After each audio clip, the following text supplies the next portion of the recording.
టీడీపీలో ప్రక్షాళన ప్రక్రియకు కుప్పం వేదికగా శ్రీకారం చుట్టారా? కుప్పంలో జరిగే ప్రతి కార్యక్రమాన్ని స్వయంగా పర్యవేక్షిస్తానని సీఎం చంద్రబాబు ప్రకటించడం వెనుక ప్రత్యేక వ్యూహం ఉందా? కుప్పంలో సరైన నాయకత్వం వహించట్లేదనే సంకేతాలు ఇచ్చారా? నామినేటెడ్ పోస్టులో ఉన్నవాళ్లు తమ శాఖల బాధ్యతలే చూడాలన్న సూచనలతో పనితీరు లేని నేతలకు హెచ్చరికలు పంపించారా? మరో 3 నెలల్లో స్థానిక ఎన్నికలకు సిద్ధం కావాలన్న పిలుపుతో పార్టీ యంత్రాంగాన్ని అప్రమత్తం చేస్తున్నారా?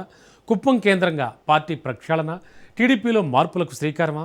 కుప్పంతో మొదలైన ఈ సందేశం రాష్ట్ర వ్యాప్తంగా పార్టీ నాయకులకు వర్తిస్తుందా? ఇవే అంశాలు ఇప్పుడు పొలిటికల్ సర్కిల్స్లో హాట్ టాపిక్గా నిలుస్తున్నాయి.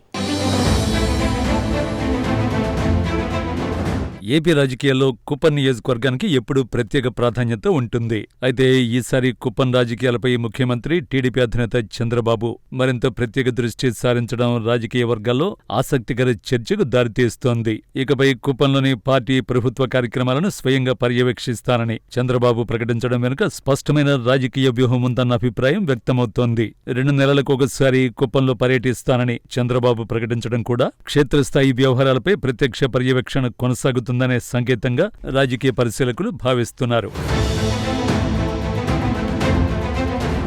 కుప్పం రాజకీయాలపై చంద్రబాబు ప్రత్యేక దృష్టి కొత్త విషయమైతే కాదు. అయితే ఈసారి స్వయంగా అన్ని కార్యక్రమాలను పర్యవేక్షిస్తానని ప్రకటించడం రాజకీయంగా ప్రాధాన్యతను సంతరించుకుంది. పార్టీ వ్యవహారాల్లో ఇకపై మరింత జవాబుదారీతనం ఉండాలని, స్థానిక స్థాయిలో ఎలాంటి నిర్లక్ష్యానికి అవకాశం ఉండదనే సంకేతాన్ని అధిష్టానం పంపినట్లు కనిపిస్తోందని పొలిటికల్ సర్కిల్స్ లో చర్చ జరుగుతోందట. కుప్పంలో అమలు కానున్న విధానాలే రేపు రాష్ట్ర వ్యాప్తంగా పార్టీ నిర్మాణంలో కనిపించే అవకాశాలు ఉన్నాయని అధిష్టానం భావిస్తున్నట్లు సమాచారం. పార్టీ ప్రభుత్వ వ్యవహారాల ఫలితాలపైనే చంద్రబాబు ఎక్కువగా దృష్టి పెడుతున్న నేపథ్యంలో ఈ వ్యాఖ్యలను కూడా అదే కోణంలో చూస్తున్నారట. కుప్పం నుంచే పనితీరు ఆధారిత వ్యవస్థకు మరింత పదును పెట్టే ప్రయత్నం జరుగుతోందనే అభిప్రాయం వ్యక్తమవుతోంది. కుప్పం కన్వీనర్ ఎమ్మెల్సీ కంచెల శ్రీకాంత్ను రాష్ట్ర అవసరాలకు వినియోగించుకుంటామని చంద్రబాబు చెప్పడం కూడా ఆసక్తికర చర్చకు దారితీసింది. కుప్పం క్షేత్రస్థాయిలో సరైన పనితీరు లేకపోవడం, అలాగే నియోజకవర్గ సమస్యలు పరిష్కరించడంలో విఫలమయ్యారనే చర్చ మొదలైంది. కుప్పం సమస్యలతో టీడీపీ కేంద్ర కార్యాలయానికి రావడంతో చంద్రబాబు ఈ కీలక నిర్ణయం తీసుకున్నారనే చర్చ పొలిటికల్ సర్కిల్స్ లో జరుగుతోందట. పార్టీ కోసం కష్టపడితే అవకాశాలు వస్తాయని, లేకపోతే పక్కన పెట్టే అవకాశాలు ఉన్నాయనే సంకేతాలు కుప్పం నుంచే మొదలయ్యాయనే చర్చ జరుగుతోంది.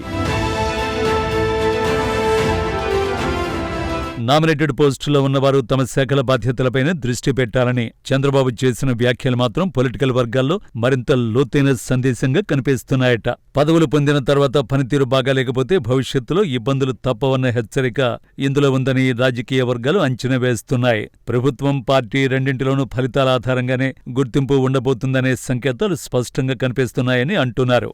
నామినేటెడ్ పోస్టులు కేవలం గౌరవప్రదమైన హోదాలుగా కాకుండా ప్రభుత్వ లక్ష్యాల అమలుకు ఉపయోగపడాలని చంద్రబాబు కోరుకుంటున్నట్లు తెలుస్తోంది. రాబోయే కాలంలో పనితీరు సమీక్షలు, బాధ్యతల పునర్విభజన వంటి చర్యలు కూడా ఉండొచ్చన్న చర్చ పార్టీ వర్గాల్లో వినిపిస్తోంది. మరో 3 నెలల్లో స్థానిక సంస్థల ఎన్నికలు వచ్చే అవకాశాన్ని ప్రస్తావిస్తూ ఇప్పటి నుంచే సిద్ధం కావాలని చంద్రబాబు పిలుపునివ్వడం కూడా వ్యూహాత్మక అడుగుగా కనిపిస్తోందట. ఎన్నికల సమయానికి కాకుండా ముందుగానే పార్టీ నిర్మాణం, బూత్ స్థాయి వ్యవస్థ, నాయకుల పనితీరును సమీక్షించాలన్న ఉద్దేశంతోనే ఈ వ్యాఖ్యలు వచ్చినట్లు తెలుస్తోంది. 2 నెలలకు ఒకసారి కుప్పంలో పర్యటిస్తానని చెప్పడం కూడా క్షేత్రస్థాయి వ్యవహారాలపై ప్రత్యక్ష నిఘా కొనసాగుతుందనే సంకేతంగా భావిస్తున్నారు. ప్రభుత్వం అధికారంలోకి వచ్చిన తర్వాత స్థానిక ఎన్నికలను తొలి పెద్ద రాజకీయ పరీక్షగా టీడీపీ భావిస్తున్నట్టు కనిపిస్తోందట.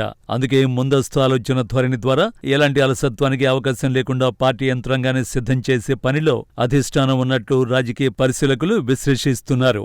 మొత్తానికి కుప్పంలో చంద్రబాబు చేసిన వ్యాఖ్యలు కేవలం ఒక నియోజకవర్గానికి పరిమితమైనవి కావన్న అభిప్రాయం వ్యక్తమవుతోంది. పనిచేసే వారికి ప్రోత్సాహం, పనితీరు లేని వారికి హెచ్చరిక. ఎన్నికలకు ముందే సంస్థాగత సన్నాహకాలు చంద్రబాబు సిద్ధం చేస్తున్నారనే చర్చ ఇప్పుడు రాజకీయ వర్గాల్లో జోరుగా సాగుతోంది. ఈ 3 అంశాలతో టీడీపీ అధిష్టానం కొత్త రాజకీయ సందేశాన్ని పంపినట్లు రాజకీయ వర్గాల్లో చర్చ సాగుతోంది. మరి రాబోయే రోజుల్లో ఇంకెంతమంది సీనియర్ నాయకులను పక్కన పెట్టే అవకాశాలున్నాయో వేచి చూడాల్సిందే. ఇప్పుడు ఈ సంకేతాలు కుప్పానికి పరిమితమవుతాయా, లేక రాష్ట్ర వ్యాప్తంగా పార్టీ నాయకత్వంపై ప్రభావాన్ని చూపుతాయా అన్నది ఆసక్తికరంగా మారింది.